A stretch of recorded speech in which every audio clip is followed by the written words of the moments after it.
Statement. Start off by congratulating Minnesota and especially their coaching staff on making a Sweet 16 with all the injuries they've had this year. They didn't let it be an excuse. They played a lot of young players, and those young players, as you could see tonight, were pretty good by the end of the year. You know, they pushed us. They made us uncomfortable. We weren't quite as crisp offensively as we normally are, but we found a way, and we're just grateful to still be dancing. Questions from the media. Dan, how does all of your guys' late set ties throughout the season really set you up for the situations that you guys were in today? Yeah, but having been in intense moments all year in front of big crowds, it definitely helps. I'm trying as a coach to figure out how to not be in so many tight sets. So if you can help me out with that. Dan, your team made a lot of big plays today. I think one play, 3 big saves, and also Brooke had that pancake for a kill. I mean, how do you even explain those kind of plays for your team? You just come out. Yeah, it was kind of a strange game in many ways. We started out struggling in serve receive, and I think at one point we passed like 15 balls perfect in a row, and then there was some kind of loose plays that normally we make look pretty easy that looked hard tonight, and then all of a sudden we had some of the most phenomenal plays, you know, all year. And we were talking about on the elevator up that I can't recall ever seeing a pancake kill. Maybe on like a highlight from some international game, but in a game that I've coached, yeah. For Olivia and Bre, that would have made it. The play with Brooke, Izzy, and Marina would have made it 22-20 Minnesota. It ends up being tied. What kind of juice? What does a play like that bring to a team to close a set? Yeah, I think it was great. I feel like one thing that we felt was off today was our vibe, and I just feel like making a big play, especially at such a big moment, because we want to focus on being good after 20, was definitely a momentum shift. And I feel like after that play was made, I was pretty confident. I was like, you know what, we're gonna be fine. We're gonna be able to close this out. So I feel like that definitely was a momentum shift for us. Olivia, is there an exact reason the vibe of the team was off today? I think obviously Sweet 16s can be nerve-wracking, and I feel like we just weren't doing, our standards just weren't where they usually are. I feel like there were just a few covers that we blew, and then just a few plays where our block got a really good touch and we just weren't digging it, which is something we normally do in our gym. So I feel like that was just getting us a little flustered.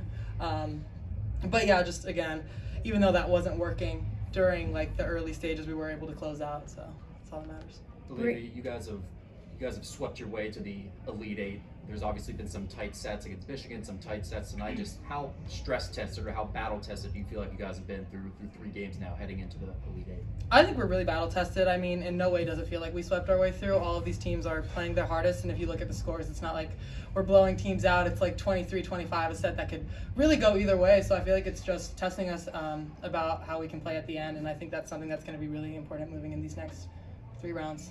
Bre, 8 kills and 800 hitting percentage. What was on for you tonight?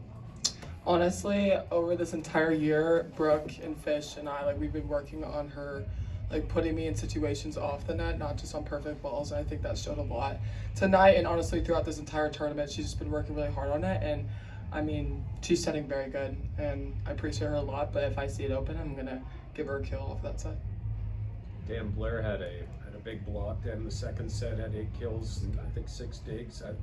You speak to her performance tonight. I feel like I say the same thing about Blair every single press conference.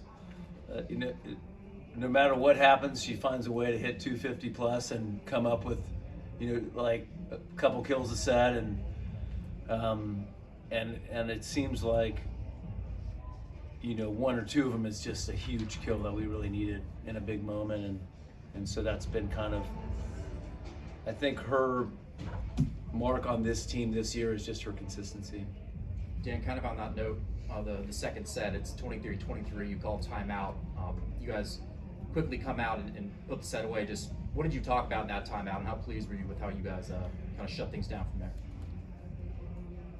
Does anyone remember what I talked about that By no time? means. I'm trying to think. Second set. It was Second Matt set. side. It was, wait, what was the score? 20, I think, I think there was, I do remember now. I think, the message was, hey, we've made too many attacking errors in this set, but all that matters is what we do for the rest of the set. And which is kind of a mentality we preach, is just being able to, when you're struggling, turn the page and then start a new positive streak. Bre and Olivia, we don't often get to see you guys both having the hot hand at the same time.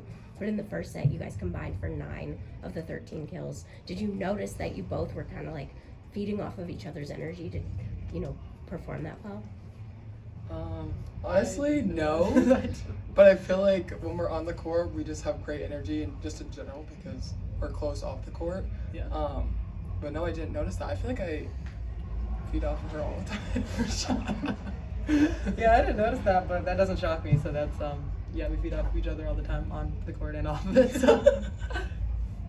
Olivia, you had 5 kills early in the third set, and then you closed out the third set with 3 kills. Where do you think you guys did well in the beginning of the third set and the end of the third set, and where do you think you guys struggled a little bit in between that when Minnesota sort of started to come back? I think it's kind of what I touched on earlier. It's just the small ball plays. I feel like at the beginning we were just more disciplined and we were making those plays, and then in the middle it kind of slipped up. But then at the end we were just like, okay, like we're gonna have to make those plays now, no matter what, if we want to move on. And I think that's exactly what happened. We kind of flipped that switch, but I feel like in the middle we kind of got a little too relaxed and kind of let our standards slip a bit. One more question. Dan, you said you felt the offense was a little bit off today, but Olivia had 19, Mm-hmm. Bre and Blair had 8, Marina had 7. Very balanced attack for you guys. Why did you think it was off, and how do those numbers change your thought process at all? No, I thought the offense was balanced, and I just thought we were a little too high error, and there was some. And Brooke could have helped with that a little bit on a few sets, so there just wasn't as good of bettering the ball at all times, and then also sometimes we got some sets that we could have managed it a little bit better as well. So, but I did think the balance was okay. All right. Thank you all. Thank you.